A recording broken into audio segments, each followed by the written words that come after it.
नमस्कार, straight talk with PC में आपका स्वागत है। और आज हम बात करेंगे राजेश एक्सपोर्ट्स की और स्ट्रक्चरल अकाउंटेबिलिटी की। नया दिन, नया घोटाला। और आज की स्टोरी सिर्फ राजेश एक्सपोर्ट्स के एलिस स्कैम की स्टोरी नहीं है। आज की स्टोरी ट्रस्ट की स्टोरी है। Trust in companies, trust in institutions, trust in regulators और सबसे important, trust in the people who are supposed to protect ordinary investors, ordinary retail investors like you and me. क्योंकि जब Rajesh exports company पर सेबी के investigation की interview report सामने आई, वो बता रही है कि उस कंपनी ने फाइनेंशियल ईयर 2021 से लेकर फाइनेंशियल ईयर 2025 के बीच रेवेन्यूज को 15 लाख करोड़ से ज्यादा ओवरस्टेट किया है। 15 लाख करोड़ से ज्यादा ओवरस्टेट किया हो तो सवाल सिर्फ कंपनी पर नहीं उठता है, सवाल पूरे इकोसिस्टम पर उठता है। I know you're surprised, but I'm not even exaggerating the amount. And you've heard it right. I'm talking about 15 lakh crores. How did they do this? The company reported fake revenues of 15.15 lakh crores between these 5 years. Simply put, 99% of its revenue was fake. Only 1% was legitimate. It reported massive revenues from overseas subsidiaries that they own, like the Swiss entity Valcambis SA. There were no invoices, no customer details, no inventory, no confirmations. और यहीं से Rajesh exports की कहानी और interesting होती जाती है। ये इंटरिम रिपोर्ट है, मैं बता दूं यहाँ पर, ये इंटरिम रिपोर्ट है और फाइनल कंक्लूजन अभी आया नहीं है। और ये भी बता दूं कि राजेश एक्सपोर्ट्स ने एलिगेशंस को डिनाई करते हुए इसे कम्युनिकेशन गैप और मिसअंडरस्टैंडिंग बताई है और कहा है वो सारे डॉक्यूमेंट्स जो चाहिए वो सेबी को प्रस्तुत कर देंगे। पर मेरा सवाल, सबसे पहला सवाल ये है, अगर रेड फ्लैग्स इतने बड़े थे, यानी 5 साल से हो रहा है, तो क्या किसी ने उन्हें देखा नहीं या देखा और उसे इग्नोर किया गया? मार्केट में राजेश एक्सपोर्ट्स को लेकर क्वेश्चंस नए नहीं हैं, उन पे सवाल उठाए जा रहे हैं, काफी समय से उठाए जा रहे हैं। और एनालिस्ट जो मार्केट्स को ट्रैक करते हैं वो लगातार इसको हवाला देते हुए ऑब्जर्व करते थे कि रेवेन्यू तो इतनी जाइजेंटिक दिखती हैं पर प्रॉफिट मार्जिन इतने कम क्यों हैं। कंपनी जो है राजेश एक्सपोर्ट्स इंडिया की हाईएस्ट रेवेन्यू कंपनीज में काउंट होती थी, लेकिन प्रॉफिट्स देखकर लगता था जैसे कोई मिड साइज कंपनी हो। अब नॉर्मली जब ऐसे क्वेश्चंस उठते हैं, इंस्टीट्यूशनल इन्वेस्टर्स हुए, फॉरेन इंस्टीट्यूशनल इन्वेस्टर्स हुए, म्यूचुअल फंड्स हुए, जो कि बहुत अग्रेसिवली अपना ड्यू डिलिजेंस करते हैं और उसके आधार पर निर्णय लेते हैं whether any company is worth investing in, exposure लायक है या नहीं है। हाउएवर, इंडियन एक्सप्रेस पे एक इन्वेस्टिगेशन स्टोरी बता रही है कि पिछले लगभग 10 सालों में mutual funds largely Rajesh export से दूर रहे। जो मेजर डोमेस्टिक फंड हाउसेस हैं जो इंडिया में ही हैं, उन्होंने भी स्टॉक मार्केट में और राजेश एक्सपोर्ट्स के स्टॉक को अवॉइड किया। पर आपको पता है, एक इंस्टीट्यूशन का कन्विक्शन उस कंपनी के लिए बढ़ता गया। वो कौन सा इंस्टीट्यूशन है?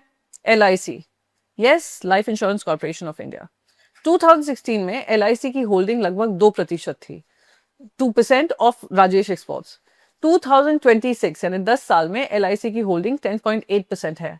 मतलब जब म्यूचुअल फंड्स ग्रेजुअली डिसअपियर हो रहे थे, LIC अपनी इन्वेस्टमेंट और इक्विटी एक्सपोजर लगभग 5 गुना बढ़ा रहा था, 5 times, yes, from 2% to above 10.5%। वैसे तो LIC ने कोई लॉ ब्रेक नहीं किया है। इंस्टीट्यूशनल इन्वेस्टिंग में कोई भी इन्वेस्टर गलत या सही हो सकता है। इशू इन्वेस्टमेंट डिसीजन नहीं है, इशू जो है अकाउंटेबिलिटी का है। क्योंकि LIC जो है कोई प्राइवेट फैमिली ऑफिस नहीं है, या कोई प्राइवेट कंपनी नहीं है, या कोई उनका प्राइवेट फंड नहीं है।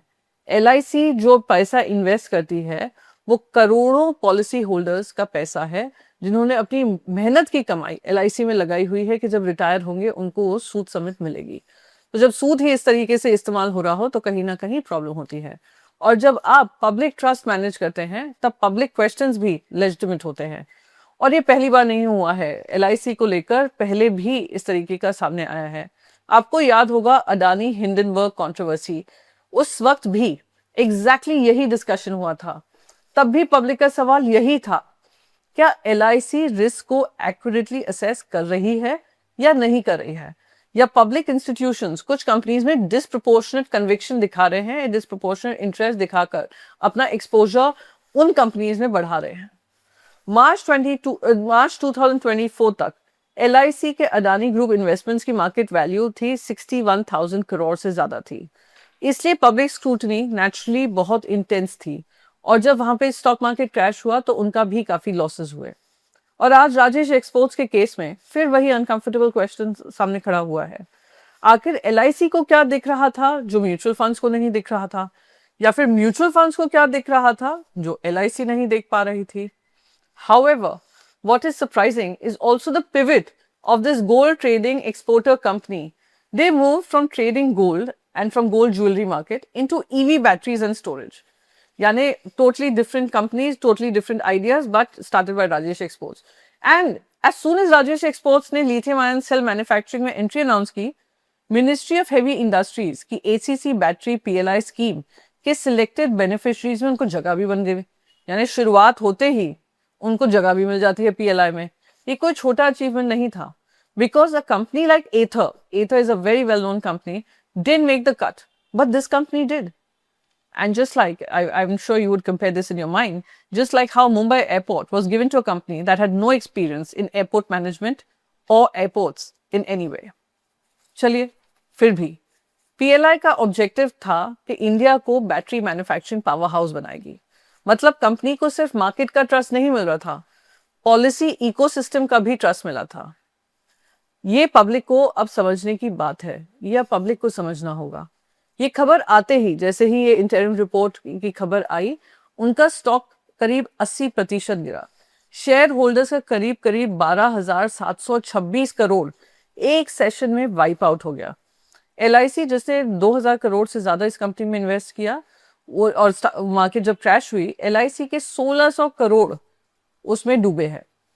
Which is company that does not belong to which is the money that does not belong to LIC. It belongs to common Indians like you and me, the 1.4 billion people who have some savings and invested in LIC.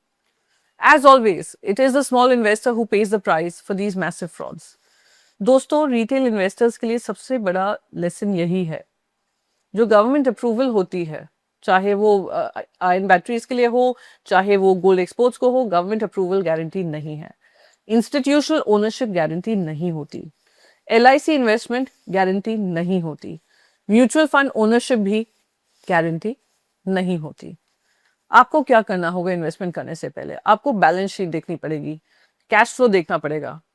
लेकिन सबसे बड़ा सवाल आपके भी मन में है, मेरे भी मन में है, और जो भी इन्वेस्ट करते हैं उनके मन में है।